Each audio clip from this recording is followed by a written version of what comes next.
Diqqat qiling. Bugungi ma'lumot pensiya oladiganlar, ijtimoiy nafaqa oladiganlar, bola puli, moddiy yordam, nogironlik nafaqasi yoki boquvchisini yo'qotganlik pensiyasi oladigan oilalar uchun juda muhim. Gap shunchaki navbatdagi xabar haqida emas. Agar belgilangan muddatgacha identifikatsiyadan o'tilmasa, to'lov vaqtincha to'xtatilishi, karta yoki naqd pul orqali keladigan mablag' kechikishi. Ayrim holatlarda esa shaxs tasdiqlanmagan degan sabab bilan to'lov bloklanishi mumkin.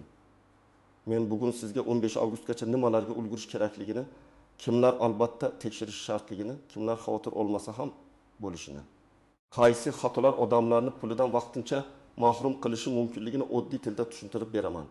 Iltimos, videoni oxirigacha ko'ring. Chunki eng muhim amaliy qadamlarni oxirida birma-bir aytaman. Hozirning o'zida kanalga obuna bo'ling. Like bosib qo'ying. Chunki bunday ogohlantirishlar aynan vaqtida yetib borishi kerak.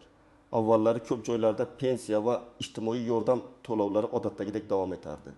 Odam bir marta hujjat topshirgan, pensiya tayinlangan, keyin oyma-oy pulini olavergan. Albatta davlat organlarida ma'lumotlar tekshirilgan, lekin ko'p jarayonlar alohida bazalarda yuritilgan. Pasport ma'lumoti bir joyda, yashash manzili boshqa joyda, bank kartasi yana boshqa tizimda, tibbiy yoki nogironlik ma'lumoti esa alohida bazada bo'lishi mumkin edi. Endi asosiy talab shuki, pensiya yoki ijtimoiy yordam oluvchi shaxsning kimligi aniq, tirikligi tasdiqlangan, hujjatlar amalda bank yoki to'lov ma'lumoti to'g'ri bo'lishi kerak. Bu oddiy tekshiruvga o'xshaydi, lekin natijasi juda jiddiy.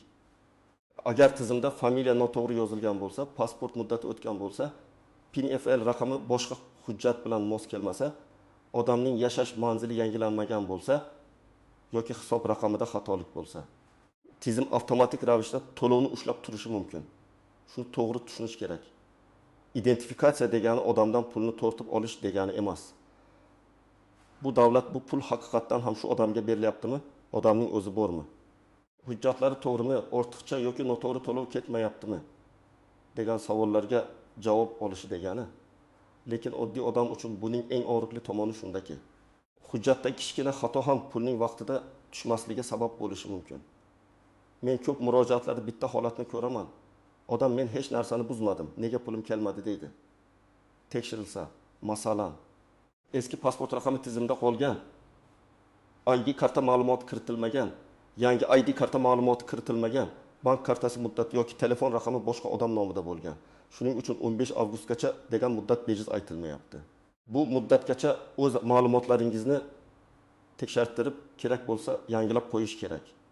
Endi kimlar birinchi navbatda xavotir olishi kerakligini aniq aytaman. Birinchi guruh pensiya oluvchilar, yoshga doir pensiya, nogironlik pensiyasi, boquvchisini yo'qotganlik pensiyasi, harbiy yoki boshqa turdagi pensiya bo'ladimi? Farqi yo'q. Agar siz har oy davlat tomonidan pensiya olayotgan bo'lsangiz, sizning shaxsiy ma'lumotlaringiz to'liq va to'g'ri bo'lishi shart. Masalan, 60 yoshli otaxon har oy 1 million 200 ming so'm pensiya oladi. U avval eski pasport bilan rasmiylashtirgan, keyin ID karta olgan. Lekin pensiya bo'limiga borib yangi hujjat ma'lumotini yangilamagan. Bank kartasi ishlayapti, pul kelib turgan. Lekin tizim yangilanish paytida eski pasport raqami bilan yangi ID karta ma'lumoti mos kelmasa, to'lov tekshiruvga tushishi mumkin. Natijada otaxon mening pensiyam nega kelmadi deb bankka boradi. Bank esa bizga mablag' tushmagan deydi. Asl sabab esa ijtimoiy himoya yoki pensiya tizimidagi identifikatsiya bo'lib chiqadi. Ikkinchi guruh ijtimoiy nafaqa va moddiy yordam oladigan oilalar. Bu yerda bolalar nafaqasi, kam ta'minlangan oilalarga moddiy yordam, parvarish nafaqasi, nogironligi bo'lgan shaxsga qarovchi uchun beriladigan yordamlar bo'lishi mumkin. Bunday to'lovlarda nafaqat pul oluvchi odam, balki oiladagi boshqa a'zolar haqidagi ma'lumotlar ham muhim. Oilada nechta bola bor? Ularning tug'ilganlik guvohnomasi to'g'rimi? Ota-onaning nikoh holati qanday? Yashash manzili bir xilmi? Daromad ma'lumotlari bazada qanday ko'rinmoqda? Bularning hammasi ta'sir qiladi. Misol uchun, bir ayol 2 farzandi uchun nafaqa oladi. Har oy 60 ming so'm atrofida yordam keladi. Lekin u yashash manzilini boshqa tumanga ko'chirgan, propiska yangilangan, ammo ijtimoiy himoya tizimida eski mahalla ko'rsatilgan. Eski mahalla bu oila bizda yashamaydi desa, yangi mahalla esa hali tizimda ko'rmasa, nafaqa vaqtincha to'xtab qolishi mumkin. Ayol aslida yordamga haqli, lekin ma'lumotlar bir-biriga ulanmagani uchun pul kechikadi. Uchinchi guruh bank kartasi orqali pul oladiganlar. Hozir ko'pchilik pensiya yoki nafaqani plastik kartaga oladi. Bu qulay, lekin karta ma'lumoti ham shaxs ma'lumoti bilan mos bo'lishi kerak. Karta o'z nomingizda bo'lishi, muddati o'tmagan bo'lishi, hisob bloklanmagan bo'lishi kerak. Agar pensiya onaning nomida, karta esa farzandining nomida bo'lsa, ayrim holatlarda muammo chiqishi mumkin. Chunki davlat to'lovi bir shaxsga tayinlangan, pul esa boshqa shaxsning hisobiga yo'naltirilgan bo'lsa, tizim buni xavfli holat deb ko'rishi mumkin. 4-guruh chet elda yurgan, boshqa viloyatga ketgan yoki uzoq vaqt yashash joyida bo'lmagan fuqarolar. Ayniqsa pensiya oluvchi odam uzoq muddat chet elda bo'lsa, tiriklikni tasdiqlash, shaxsni aniqlash yoki vakil orqali to'lov olish masalalari paydo bo'ladi. Masalan, pensioner Rossiyada farzandlari yonida yashab turibdi. Pensiyasi O'zbekistondagi kartaga tushadi, kartadan qarindoshi foydalanadi. Agar tizim shaxsni tasdiqlashni talab qilsa, pensionerning o'zi konsullik, vakolatli organ yoki elektron xizmat orqali ma'lumotini tasdiqlash kerak bo'lishi mumkin. Aks holda to'lov vaqtincha ushlanadi. 5-guruh hujjatini almashtirganlar, ID karta olganlar, familiyasini o'zgartirganlar. Nikohdan keyin familiya almashgan ayollar, tug'ilgan sana yoki ism sharifida tuzatish qildirganlar albatta tekshirish kerak. Chunki tizimda bitta harfning farqi ham muammo tug'dirishi mumkin. Masalan, Gulnoza bir hujjatda Gulnoza bo'lib yozilgan. Otasining ismi bir bazada Abdulla qizi, boshqasida Abdullayevna ko'rinadi. Odam uchun bu mayda narsa, lekin elektron tizim uchun bu boshqa shaxsga o'xshab qolishi mumkin. Kimlar xavotirni kamroq qilsa bo'ladi? Agar siz yaqinda hujjatlaringizni yangilagan bo'lsangiz, ID karta ma'lumotlari to'g'ri bo'lsa, to'lovlar o'z nomingizdagi bank kartaga tushayotgan bo'lsa, yashash manzilingiz o'zgarmagan bo'lsa, telefon raqamingiz ishlayotgan bo'lsa va mahalla yoki ijtimoiy himoya bo'limida ma'lumotingiz yangilangan bo'lsa, odatda katta muammo bo'lmaydi. Lekin baribir tekshirib qo'yish foydali. Chunki menda hammasi joyida degan odamlarning ayrimida ham eski karta, noto'g'ri raqam yoki manzil muammosi chiqadi. Endi istisnolar, nozik joylar va ko'pchilik e'tibor bermaydigan xatolar haqida gaplashamiz. Birinchi muhim nozik jihat, to'lovning kechikishi har doim ham pul bekor qilindi degani emas. Ko'pincha to'lov tekshiruvda, ma'lumot kutilmoqda, identifikatsiya talab qilinadi degan holatda turadi. Odam kerakli hujjatni topshirsa, ma'lumot to'g'rilansa, to'lov qayta tiklanadi. Ba'zan kechikkan oylar uchun mablag' keyingi oyda qo'shib berilishi ham mumkin. Lekin buning uchun odam jim o'tirmasligi, ariza bilan murojaat qilishi, sababini yozma yoki elektron tarzda aniqlash kerak. Ikkinchi nozik jihat, hamma joyda bir xil tezlikda javob berilmaydi. Bir tumanda ma'lumot bir kunda yangilanishi mumkin. Boshqa tumanda navbat ko'p bo'lgani uchun bir necha kun ketadi. Shuning uchun oxirgi kunga qoldirmang. 15 avgust kuni borib, bugun oxirgi kun, hozir qilib beringlar desangiz tizim band bo'lishi. Xodimlar ko'p murojaatni ko'rib ulgurmasligi, bank bilan ma'lumot almashinuvi kechikishi mumkin. Eng to'g'ri yo'l oldindan tekshirib qo'yish. Uchinchi nozik jihat, ishonchnoma bilan pul olayotganlar. Ayrim pensionerlar yoshi katta, kasal yoki harakatlana olmaydi. Ularning o'rniga farzandi, turmush o'rtog'i yoki qarindoshi ishonchnoma bilan pensiya oladi.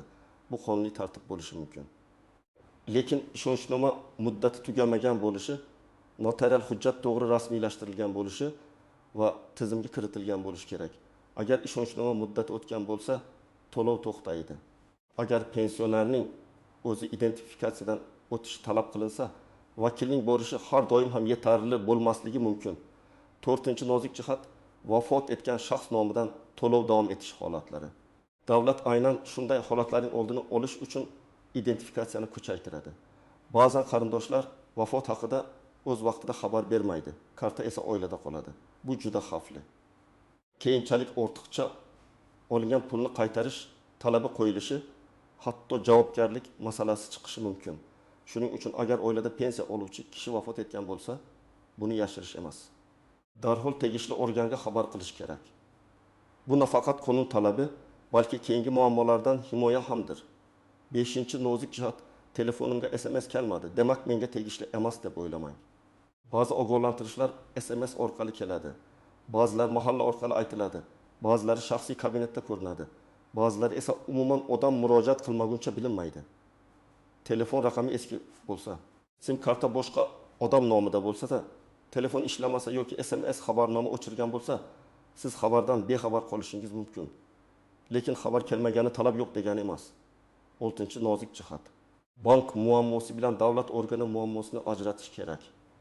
Agar pul davlat tomonidan yuborilgan bo'lsa, lekin kartaga tushmasa, bankdan so'rash kerak.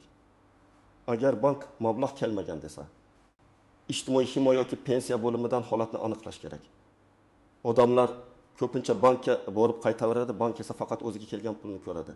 To'lovning tayinlanishi, ushlanishi yoki identifikatsiya sababi bank vakolatiga kirmasligi mumkin. 7-nozik jihat, ariza topshirganda albatta iz qoldiring. Og'zaki aytib ketish yetarli emas. Agar muammo jiddiy bo'lsa, arizani yozma topshiring. Kirim raqamini oling yoki elektron murojaat yuboring. Keyin men kelgan edim deganingizni isbotlash qiyin bo'ladi. Kirim raqami bo'lsa, murojaat qachon topshirilganini, kim qabul qilganini, qaysi muddatda javob berilishi kerakligini bilasiz. Endi eng muhim qism, siz nima qilishingiz kerak? Men buni bosqichma-bosqich aytaman. Birinchi qadam, hujjatlaringizni tekshiring. ID karta yoki pasportingiz amaldami? Muddati o'tmaganmi? Ism-sharifingiz to'g'ri yozilganmi? Tug'ilgan sani, JSHR yoki PIN-FL raqami hujjatlarda bir xilmi? Shuni ko'ring. Agar yaqinda hujjat almashtirgan bo'lsangiz, yangi hujjat nusxasini olib, to'lov tayinlangan tashkilotga ma'lumot yangilangan tekshirtiring. Ikkinchi qadam, bank kartangizni tekshiring. Karta muddati tugamagan bo'lishi kerak. Karta o'z nomingizda bo'lishi kerak. Agar pensiya yoki nafaqa boshqa odam kartasiga tushayotgan bo'lsa, bu tartibga mos keladimi yo'qmi, albatta aniqlang. Bankka borib, mening pensiya yoki nafaqa to'lovim kelishi uchun karta faolmi, hisob bloklanmaganmi deb so'rang. Karta almashtirilgan bo'lsa, yangi karta rekvizitlari tegishli organga yetib borganiga ishonch hosil qiling. 3-qadam, mahalla yoki ijtimoiy himoya bo'limiga murojaat qiling. Agar siz ijtimoiy nafaqa bola puli, moddiy yordam olayotgan bo'lsangiz, mahalladagi mas'ul xodimdan yoki inson ijtimoiy xizmatlar markazidan ma'lumotlaringiz tizimda qanday ko'rinayotganini so'rang. Oilangiz tarkibi to'g'rimi? Bolalar soni to'g'rimi? Yashash manzilingiz yangimi? Daromad ma'lumotlari noto'g'ri chiqmayaptimi? Bularni aniqlang. 4-qadam, pensiya bo'limi yoki tegishli jamg'arma bilan bog'laning. Pensiya oluvchilar o'z hududidagi pensiya organiga borib, men identifikatsiya bo'yicha tekshiruvdan o'tishim kerakmi? Ma'lumotlarimda kamchilik bormi? To'lovim bloklanmasligi uchun nima qilishim kerak deb aniq so'rash kerak. Xodimdan umumiy gap emas, aynan sizning shaxsiy holatingiz bo'yicha javob so'rang. 5-qadam, kerakli hujjatlarni oldindan tayyorlang. Odatda shaxsni tasdiqlovchi hujjat, ID karta yoki pasport, bank kartasi yoki hisob raqami ma'lumoti, pensiya guvohnomasi bo'lsa, uning nusxasi, nogironlik bo'yicha hujjat bo'lsa, tegishli ma'lumotnoma, bolalar uchun tug'ilganlik guvohnomasi, nikoh yoki ajrim hujjati, yashash manzili bo'yicha ma'lumot kerak bo'lishi mumkin. Har bir holat individual, lekin shu hujjatlar ko'pincha so'raladi. 6-qadam, arizada aniq yozing. Agar to'lovingiz to'xtagan yoki kechikkan bo'lsa, arizada menga tayinlangan pensiya yoki ijtimoiy nafaqa to'lovi qaysi sabab bilan to'xtatilganini aniqlab berishingizni, ma'lumotlarimni tekshirib, zarur bo'lsa yangilab, to'lovni tiklash choralarini ko'rishingizni so'rayman deb yozish mumkin. Agar sizga identifikatsiyadan o'tmagansiz deysa, arizada identifikatsiyadan o'tish tartibini tushuntirish va amaliy yordam berishni ham so'rang. 7-qadam, yaqinlaringizga yordam bering. Eng ko'p muammo yoshi katta ota-onalar, yolg'iz yashaydigan keksalar, nogironligi bo'lgan fuqarolar va internetdan foydalana olmaydigan oilalarda chiqadi.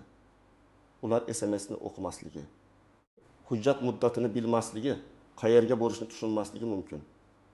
Agar oilangizda pensioner bo'lsa, pul tushyaptimi deb so'rash bilan cheklanmang. Hujjatlari va karta holatini ham tekshirib bering. 8-qadam, firibgarlardan ehtiyot bo'ling. Men identifikatsiyadan o'tkazib beraman.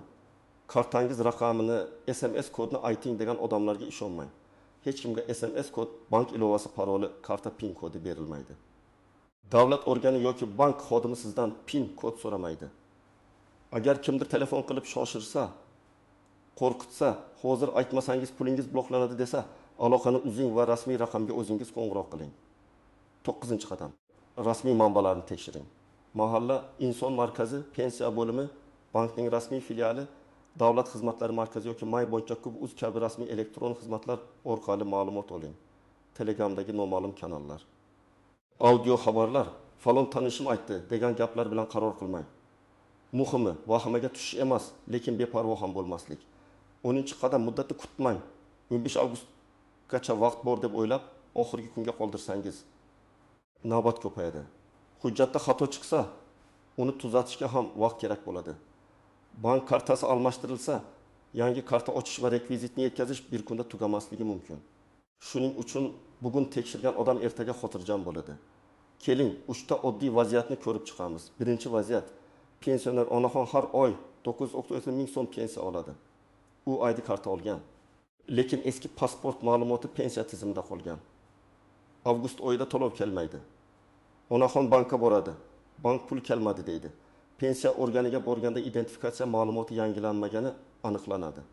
Onaxon ID karta nusxasini topshiradi. Ariza yozadi, ma'lumot yangilanadi. To'lov keyingi davrda tiklanadi. Bu yerda muammo pensiya bekor qilingani emas, ma'lumot mos kelmagan edi. Ikkinchi vaziyat: 3 farzandli oila bola puli oladi. Oila bir tumandan boshqa tumanga ko'chgan. Eski manzilda ro'yxatdan chiqqan, yangi manzilga ro'yxatga kirgan, lekin mahalla tizimida oilaning tarkibi yangilanmagan. Natijada to'lov tekshiruvga tushgan. Oila yangi manzil bo'yicha mahallaga borib, bolalarning tug'ilganlik hujjatlari, ota-onaning ID kartasi va yashash manzili ma'lumotini topshiradi. Shundan keyin ijtimoiy nafaqa bo'yicha holat qayta ko'rib chiqiladi. Uchinchi vaziyat: nogironligi bo'lgan fuqaro nafaqa oladi, lekin uning bank kartasi muddati tugagan. O'zi menga pul kelmayapti. Nafaqamni olib qo'yishdi deb o'ylaydi. Aslida mablag' tayinlangan, lekin karta faol emas. Bankda yangi karta ochiladi, yangi rekvizit tegishli organga beriladi. Bu misolda ham muammo huquq yo'qolganda emas, texnik va hujjat masalasida. Bugungi mavzuning eng asosiy mazmuni shuki, pensiya va ijtimoiy yordam oladigan har bir fuqaro 15 avgustgacha o'z ma'lumotlarini tekshirtirib qo'yishi kerak. Hujjatlar amalda bo'lishi, bank kartasi to'g'ri ishlashi, yashash manzili va oilaviy ma'lumotlar mos bo'lishi juda muhim. Identifikatsiyadan o'tmaslik yoki ma'lumotdagi xatoni vaqtida tuzatmaslik to'lovning vaqtincha bloklanishiga yoki kechikishga olib kelishi mumkin. Men sizga tavsiya qilaman, bugun hujjatingizni, kartangizni, mahalla yoki pensiya bo'limidagi ma'lumotlaringizni tekshiring. Ota-onangiz, buvingiz, bobongiz, nogironligi bo'lgan yaqinlaringiz, bola puli oladigan qarindoshlaringiz bo'lsa, ularga ham bu xabarni yetkazing. Ko'p odam pul kelmay qolgandan keyin yuguradi. Lekin to'g'ri yo'l oldindan tekshirib, muammoni boshlanmasdan hal qilish. Sizning hududingizda bu masala bo'yicha qanday xabar berilyapti? Pensiya yoki ijtimoiy nafaqada kechikish bo'ldimi? Izohlarda yozib qoldiring. Boshqalar ham tajribangizdan foyda oladi. Videoni foydali deb bilsangiz, like bosing, kanalga obuna bo'ling va yaqinlaringizga ulashing. Bunday ogohlantirishlar vaqtida eshitilsa, odamlar o'z haqini yo'qotmaydi va ortiqcha sarson bo'lmaydi.